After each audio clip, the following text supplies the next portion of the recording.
창세기를 차례대로 살펴보는 가운데 우리는 믿음의 조상이라고 일컬어지는 아브라함의 생애에 대해서 살펴보고 있습니다. 믿음의 조상이란 훌륭한 믿음의 위인이나 영웅이라는 의미가 아니라 믿음을 가지고 우리보다 먼저 세상을 살았던 사람이라는 의미입니다. 그래서 아브라함의 모습은 믿음을 가지고 세상을 살아가고 있는 바로 우리들의 모습이요, 아브라함을 간섭하시고 인도하셨던 하나님은 오늘도 우리를 간섭하시고 인도하고 계시는 하나님이십니다. 오늘 우리가 함께 생각해 볼 본문의 말씀은 아브라함이 자신의 독자 이삭을 바치는 유명한 사건입니다. 하나님께서는 아브라함에게 내가 너로 큰 민족을 이루게 하겠다, 하늘의 별과 같이 바다의 모래와 같이 많은 자손을 주겠다라고 약속을 하셨습니다. 여러분, 언제 하신 약속입니까? 언제 약속을 하셨죠? 아브라함이 자신의 고향 땅인 갈대아 우르에 있었을 때에 하신 약속입니다. 다시 말해서 하나님께서 아브라함을 처음 만났을 때부터 하신 약속입니다. 이 약속을 하시면서 아브라함을 부르셨고 기회가 있을 때마다 반복해서 거듭 약속을 하셨습니다. 그러나 그 약속은 좀처럼 이루어지지 않았습니다. 그래서 아브라함은 답답한 마음에 자신의 상속자는 자신의 종인 다메섹 사람 엘리에셀입니다 라고 하나님께 항변을 했지만 하나님께서는 아들을 주지 않으셨습니다. 10년이 넘는 세월이 흐르고 나이가 들자 더 늦기 전에 아들을 낳아야겠다는 생각에 아브라함은 아내인 사라의 요청을 받아들여서 여종인 하갈의 몸에서 이스마엘을 낳게 됩니다. 그러나 하나님께서는 이스마엘이 아니라고 하시며 사라의 몸에서 아들을 주겠다고 말씀을 하십니다. 그러시고는 무려 13년 동안이나 깜깜무소식입니다. 그러다가 아브라함이 99세, 사라가 90세가 되었을 때, 생리가 끊어졌을 때, 다시 말해서 아브라함과 사라가 자신들 스스로의 힘으로는 아들을 생산할 수가 없게 되었을 때 하나님께서는 또다시 아들을 주겠다고 약속을 하십니다. 그리고 드디어 아브라함이 100세가 되었을 때 하나님께서는 약속하신 말씀대로 이루사 아들 이삭을 주십니다. 그러니까 하나님께서 약속하시고 무려 25년 만에 아들을 주신 것입니다. 여러분, 아브라함과 사라가 얼마나 아들을 기다렸겠습니까? 요즘은 아들보다는 딸을 낳으려는 사람이 많아졌고 심지어는 소득은 2배, 아이는 사절이라는 뜻의 더블 인컴, 노 키즈, 앞글자를 따서 DINK, 딩크족, 의도적으로 자녀를 두지 않는 맞벌이 부부라는 신조어가 생겨날 정도로 자녀를 두지 않으려는 사람들도 요즘은 많아졌습니다. 그러나 고대 사회로 갈수록 자녀들의 숫자는 곧 그 가정의 경쟁력이었습니다. 특히 아들을 선호하는 사상은 동서양이 따로 없었습니다. 그러한 시대적인 분위기 속에서 아브라함과 사라가 얼마나 아들을 낳고 싶었겠습니까? 더군다나 아브라함은 나이가 75세가 되었지만 자녀가 없었습니다. 학자들에 의하면 당시 고대 근동에서는 남자는 보통 16세 전후에 결혼을 했던 것으로 추정합니다. 그러니까 아브라함은 결혼을 한 지 약 50년이 넘었지만 아들이 없었습니다. 그런데 하나님께서 아들을 주겠다고 약속을 하시는 것입니다. 얼마나 좋았겠습니까? 그리고 얼마나 기다렸겠습니까? 그로부터 무려 25년을 더 기다렸습니다. 그리고 드디어 100세가 되었을 때 아브라함은 아들 이삭을 낳게 됩니다. 그런데 오늘 본문에서 우리는 도무지 이해할 수가 없는 장면을 만나게 됩니다. 하나님께서 약속하시고 무려 25년 만에 어렵게 주신 아브라함의 독자 이삭을 바치라고 명령을 하시는 것입니다. 말도 안 되는 명령입니다. 여러분, 하나님께서는 사람을 제물로 바치는 인신 제사를 철저하게 금하셨습니다. 왜냐하면 사람은 하나님께서 당신을 형상을 따라서 만드신 하나님에게 있어서 가족과도 같은 존재이기 때문입니다. 더군다나 다른 사람도 아닌 당신이 약속하시고 그렇게 약속하신 대로 이루신 이삭을 제물로 바치라는 명령은 참으로 말도 안 되는 명령입니다. 물론 본문 1절 말씀을 보시면 하나님께서 아브라함을 무엇 하시려고, 시험하시려고 이런 명령을 하신 것으로 이해할 수가 있습니다. 그러나 아무리 시험하려고 하는 의도를 가지고 하신 명령이지만 그 명령 자체가 당시 이방 종교에서 흔히 행하고 있었던 사람을 제물로 바치는 인신 제사를 요구하셨다는 것은 아무리 양보를 해도 무리한 명령입니다. 그런데 여러분, 이런 말도 안 되는 무리한 명령을 받은 아브라함의 모습은 어떻습니까? 역시 도무지 이해할 수가 없는 모습입니다. 오늘 본문 2절로 4절 한번 읽어보겠습니다. 아브라함의 모습은 어떤 모습입니까? 오늘 본문 2절로 4절 함께 합독하겠습니다. 시작.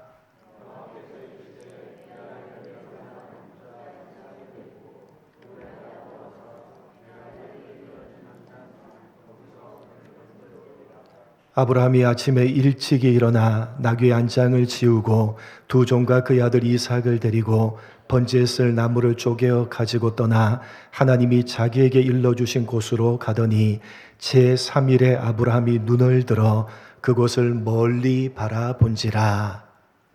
내 아들, 내 사랑하는 독자 이삭을 번제로 바치라. 히브리 원문을 정확하게 번역하면 내 아들, 네 유일한 아들 이삭, 네가 사랑하는 자라는 표현입니다. 아버지 아브라함에게 얼마나 잔인한 표현입니까? 그런 아들을 번제로 통째로 불에 태워서 바치라고 명령을 하십니다. 그런데 그런 말도 안 되는 하나님의 명령에 아브라함은 단 한마디 항변도 하지 않습니다. 여러분, 앞에서 살펴본 18장에 기록되어져 있는 소돔성을 멸하신 사건을 기억하십니까? 하나님께서 소돔성을 멸하시려고 하실 때 아브라함이 어떻게 했습니까? 창세기 18장 23절로 25절입니다. 하나님께서 소돔성을 멸하시려고 하셨을 때 아브라함이 이렇게 했습니다. 창세기 18장 23절로 25절 세 절을 합독하겠습니다. 시작.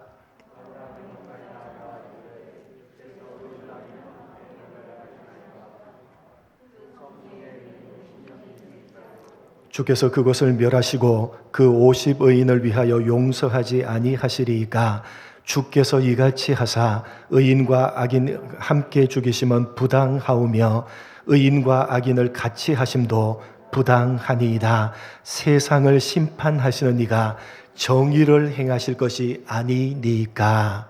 하나님께서 소돔성을 멸하신다고 하자 아브라함이 막아섭니다. 그리고 이렇게 항변을 합니다. 주께서 의인과 악인을 함께 멸하려고 하시나이까 주께서 이같이 하사 의인을 악인과 함께 죽이심은 부당하오며 의인과 악인을 같이 하심도 부당합니다.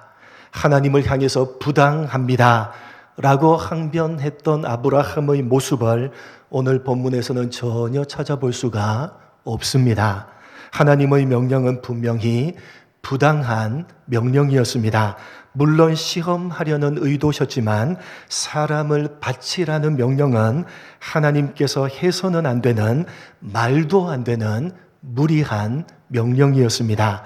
그래서 아브라함은 부당한 명령이라고 충분히 항변할 수가 있었습니다. 그러나 아브라함은 단 한마디 항변도 하지 않습니다. 뿐만 아니라 본문 3절을 보시면 이렇게 되어져 있습니다. 아브라함이 아침에 일찍이 일어나. 아브라함은 아침에 일찍이 일어나서 이삭을 데리고 하나님께서 명령하신 장소인 모리아 산으로 출발합니다. 여러분 생각해 보십시오. 하나님께서 아브라함에게 독자 이삭을 바치라고 명령하셨을 때에 언제 바칠 것인지 그 시간은 말씀하지 않으셨습니다. 독자 이삭을 데리고 모리아 산으로 가서 번제로 바치라 라고 장소만 말씀하셨지 시간은 말씀하지 않으셨습니다. 굳이 내일 바칠 필요는 없었습니다. 한 달 후에 바쳐도 되고 10년 후에 바쳐도 되는 것입니다.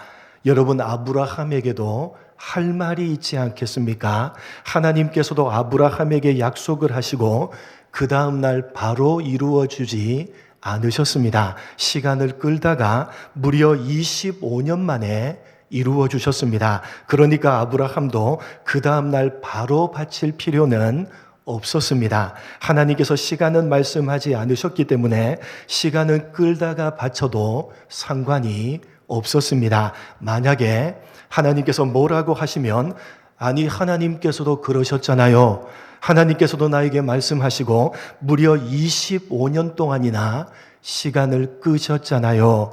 라고 변명할 말이 아브라함에게는 있었습니다. 그런데 아브라함은 그렇게 하지 않았습니다. 바로 다음 날 그것도 아침에 일찍이 일어나서 독자 이삭을 데리고 모리아 산으로 출발합니다. 도무지 이해할 수가 없는 아브라함의 모습입니다. 여러분, 아브라함의 입장이 한번 배워보십시오. 도무지 이해할 수가 없는 말도 안 되는 명령 아닙니까? 얼마나 어렵게 얻은 아들입니까? 무려 25년 동안이나 우여곡절을 겪게 하시고서는 그렇게 어렵게 아들을 주셨는데 그 아들을 바치라고 하니까 그것도 번제로 불에 태워서 바치라고 하니까 얼마나 상식 밖의 요구이고 말도 안 되는 명령입니까? 아들을 주실 때는 언제고 그것도 이 아들로 하늘의 별과 같이 바다의 모래와 같이 많은 자손을 주실 것이라고 말씀하실 때는 언제고 그것이 하나도 이루어지지 않았는데 갑자기 제물로 바치라고 하니까 아브라함이 얼마나 황당했겠습니까? 그런데 아브라함은 단 한마디 항변도 단 한 조각의 불평도 하지 않습니다. 시간을 끌만한 상황이었고 시간을 끌어도 상관이 없었음에도 그는 조금도 지체함이 없이 그것도 아침에 일찍이 일어나서 할 수 있는 가장 빠른 시간에 묵묵히 하나님의 요구에 응하고 있습니다. 여러분, 오늘 본문 4절을 보시면 하나님께서 정해주신 장소인 모리아산은 아브라함이 있던 곳으로부터 3일 동안을 걸어야지만 겨우 도착할 수가 있는 장소였습니다. 생각해 보십시오. 아브라함의 입장에서 보면 얼마나 마음이 복잡했겠습니까?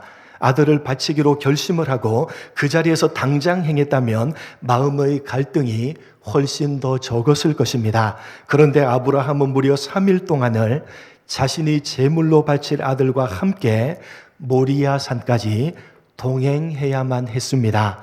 얼마나 마음이 아프고 복잡했겠습니까? 무려 3일 동안을 아프고 복잡한 마음을 참고 참아내면서 아브라함은 모리아 산이 바라다 보이는 곳에 도착을 합니다. 그리고 동행했던 종들을 남겨두고 사랑하는 아들과 단둘이서 모리아 산으로 올라갑니다. 그런데 산으로 가던 도중에 아무것도 모르는 아들이 이렇게 질문을 합니다.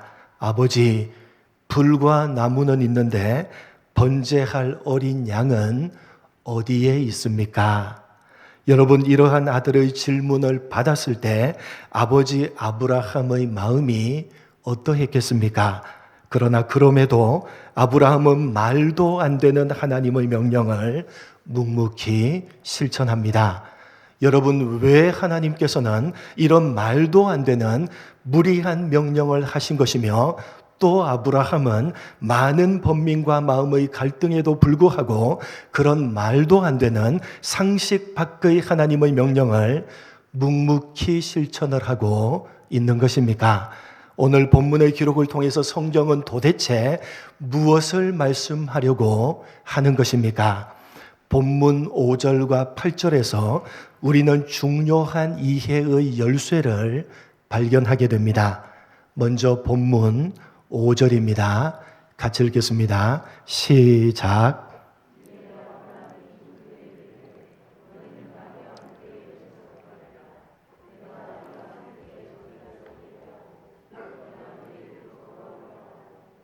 독자 이삭과 단 둘이서 모리아 산으로 오르기 전에 아브라함이 동행했던 종들에게 이렇게 말을 합니다.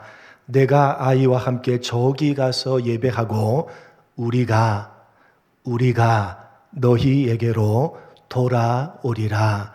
아브라함이 우리라고 복수로 표현하고 있음을 주목해야 합니다.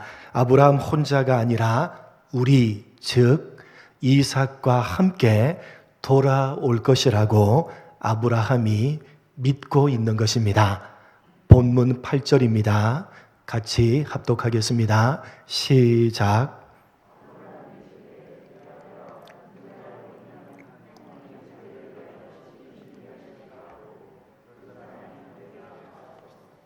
번제할 어린 양은 어디에 있습니까? 아들 이삭이 던진 질문에 아브라함은 번제할 양은 누가 준비하시리라? 하나님께서 친히 준비해 주시리라 라고 답을 합니다. 여러분, 아브라함이 모리아 산에 올라가면 거기에 하나님께서 어린 양을 준비해 두셨을 것이라고 알았겠습니까? 몰랐겠습니까? 여러분, 아브라함이 알았겠습니까? 몰랐겠습니까? 몰랐습니다. 만약에 아브라함이 알았다면 그가 이삭을 데리고 3일 동안을 가서 제단을 쌓고 나무를 버려놓고 이삭을 밧줄로 묶어서 제단 나무 위에 놓고 칼을 들어서 죽이려고 했던 그 모든 것들이 그냥 해보는 쇼에 불과해져 버리는 것입니다. 하나님께서 시험하려고 한 것인데 하나님께서 그렇게 하실 줄을 아브라함이 다 알고 있었다면 그것이 무슨 시험이 되겠습니까? 아브라함은 전혀 몰랐습니다.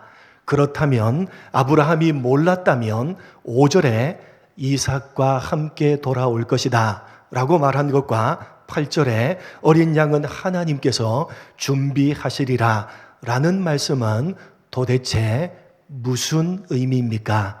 그것은 아브라함이 이삭과 함께 돌아올 것이고 하나님께서 이삭을 대신해서 어린 양을 준비해 주실 것이라는 사실을 아브라함이 알았다는 의미가 아니라 아브라함이 누구를 믿었다는 것입니까? 아브라함이 하나님을 믿었다는 의미입니다.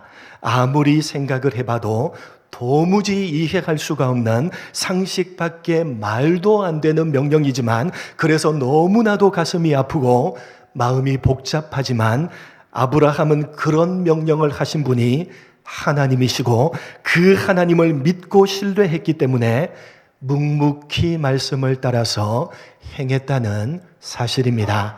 여러분, 우리는 아브라함이 하나님을 신뢰하고 믿었다라는 이 말씀을 잘 이해해야만 합니다.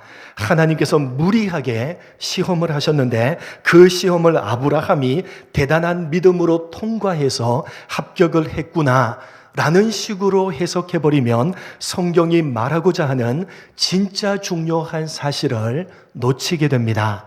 여러분, 우리는 성경을 읽을 때 자꾸만 인본주의, 즉 사람을 중심으로 읽는 경향이 있습니다. 그러나 기독교 신앙은 인본주의가 아니라 신본주의이고 그래서 성경을 읽을 때도 신본주의, 누구를 중심으로 읽어야 됩니까? 하나님을 중심으로 읽어야 됩니다. 성경을 읽을 때 우리가 잊지 말아야 되는 것은 성경의 주인공은 하나님이시라는 사실입니다. 그러므로 성경에 등장하는 수많은 사람들은 주인공이신 하나님을 드러내고 나타내기 위한 조연이요 엑스트라에 불과합니다. 그런데 우리는 자꾸만 주인공이신 하나님이 아니라 보조 출연자에 불과한 사람을 중심으로 읽어가는 잘못된 경향을 가지고 있는 것이 사실입니다. 그래서 어리석게도 주인공을 밀어내버리고 보조 출연자를 부각시키는 것입니다. 그렇게 성경을 잘못 읽어가기 때문에 성경이 말하고자 하는 진짜 중요한 내용을 놓쳐버리게 되는 것입니다. 물론 아브라함은 하나님을 믿고 신뢰했습니다. 그러나 우리는 아브라함을 향하고 있는 우리의 시선을 돌려서 성경의 주인공이신 하나님을 바라봐야 되는 것입니다. 아브라함이 하나님을 믿고 신뢰했더라가 아니라 아브라함이 믿고 신뢰했던 하나님을 주목해야 되는 것입니다. 하나님이 얼마나 믿을 만하고 얼마나 신뢰할 만했으면 아브라함이 자신의 사랑하는 독자를 번제로 바치라는 그런 말도 안 되는 상식 밖의 명령임에도 기꺼이 순종을 했겠는가 생각을 해 보라는 것입니다. 여러분, 아브라함은 우리와 방불한, 아니 우리보다 훨씬 더 못난 사람이었습니다. 그는 태어날 때부터 우상 숭배자였고 하나님의 말씀에 늘 불순종했던 사람이었습니다. 2번씩이나 자신의 아내를 누이라고 속였던 비겁한 사람이었으며 하나님의 말씀을 믿지 못하고 이스마엘을 낳아버렸던 사람이었습니다. 그랬던 그가 오늘 22장에 와서는 자신의 모든 것을 바쳐서 가장 사랑하는 하나밖에 없는 아들이라 할지라도 기꺼이 바칠 수가 있는 분으로 하나님을 믿고 신뢰하고 있다는 사실입니다. 그렇게 자신의 모든 것을 바쳐도 좋을 만큼 하나님은 믿을 만한 분이시며 신뢰할 만한 분이시라는 사실을 성경은 아브라함을 통해서 우리에게 말씀하고 있는 것입니다. 사랑하는 성도 여러분, 아브라함이 믿고 신뢰했던 그 하나님이 바로 지금 우리가 섬기고 있는 하나님이십니다. 여러분, 우리가 섬기고 있는 하나님은 우리가 가진 모든 것들을 다 바쳐도 좋을 만큼 믿을 만한 분이시고 신뢰할 만한 분이십니다. 믿으시기 바랍니다. 믿으시기 바랍니다. 여러분, 예수를 믿고 세상을 살아간다는 것은 만사 형통, 만사 땡큐가 결코 아닙니다. 예수를 믿으면 어려움이 없어지고 아무런 걱정과 근심도 없어지지 않습니다. 여러분, 예수를 믿어도 걱정과 근심이 끊이지를 않습니다. 그것이 예수를 믿고 살아가는 우리의 신앙의 현실입니다. 어쩌면 더 치열한 마음의 갈등과 현실에 대한 고민이 있을지도 모르는 것입니다. 누구처럼요? 아브라함처럼 말입니다. 아브라함이 살았던 인생처럼 때로는 예수를 믿고 살아가는 우리의 삶에 기근이 찾아올 수도 있으며 그 기근을 피하기 위해서 우리는 아내를 누이라고 속이는 비겁한 신앙인으로 세상을 살아갈지도 모르는 것입니다. 네가 좌하면 나는 우하리라 라고 괜찮은 신앙적인 모습을 보일 때도 있지만 그것도 잠시뿐 조카를 구해야만 하는 긴박한 현실에 직면할지도 모르는 것입니다. 고작 318명으로 세상과 맞서서 승리를 할 때도 있지만 도대체 내가 무엇으로 알겠습니까? 라고 하면서 현실을 좌절하며 불평할 때도 있을 것입니다. 하나님의 말씀을 망각하고 세상적인 방법으로 이스마엘을 낳아버리는 결정적인 잘못을 범할 때도 있을 것이며 13년이라는 긴 시간 동안 영적인 공백기를 맞이할 수도 있을 것입니다. 그토록 기다리고 기다렸던 아들을 주시는, 아들을 얻게 되는 기쁨을 누릴 수도 있지만 가장 사랑하는 독자를 바치라는 기가 막힌 현실이 예수를 믿고 살아가는 우리의 삶에 찾아올 수도 있는 것입니다. 바로 그때 기억해야만 하는 것입니다. 여러분, 예수를 믿고 살아가는 여러분의 현실에 때로는 여러분이 도저히 받아들일 수가 없고 도무지 이해할 수가 없는 그런 현실이 펼쳐질지도 모르는 것입니다. 그러나 그 어떤 상황, 그 어떤 현실 가운데 있더라도 우리가 기억해야 되는 것은 우리가 섬기고 있는 하나님은 우리가 가진 모든 것들을 다 바쳐도 좋을 만큼 믿을 만한 분이시고 신뢰할 만한 분이시라는 사실입니다.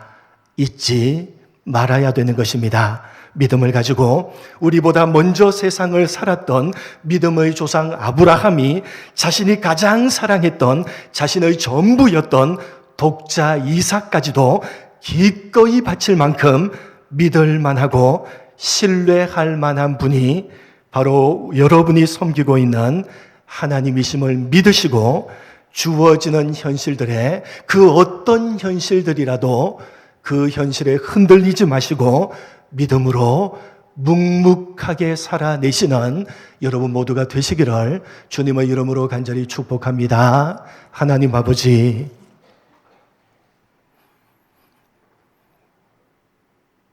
사랑하는 독자, 네 하나밖에 없는 아들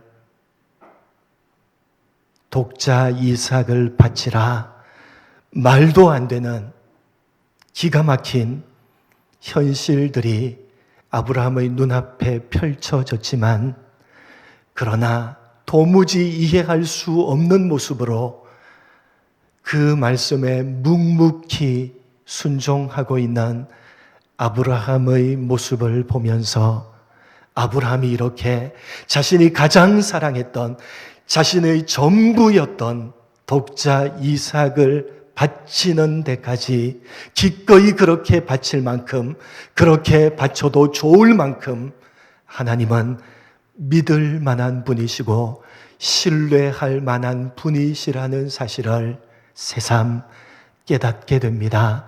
하나님 아버지, 아브라함이 섬겼던 그 아브라함이 자신의 모든 것을 바쳐도 좋을 만큼 믿고 신뢰했던 그 하나님이 바로 오늘 우리가 섬기고 있는 하나님이심을 가슴에 새길 수 있도록 복을 내려 주옵소서. 예수를 믿고 살아가는 우리의 신앙의 현실에 그 어떤 일들이 일어난다 할지라도 우리의 모든 것들을 다 바쳐도 좋을 만큼 믿을 만하고 신뢰할 만한 분이 하나님이심을 기억하며 그 어떤 현실에도 흔들리지 아니하며 그 현실을 믿음으로 살아내리라 다짐하고 결단하는 우리 모두가 될 수 있도록 은혜 베풀어 주옵소서. 감사하오며 예수님의 이름으로 기도드립니다.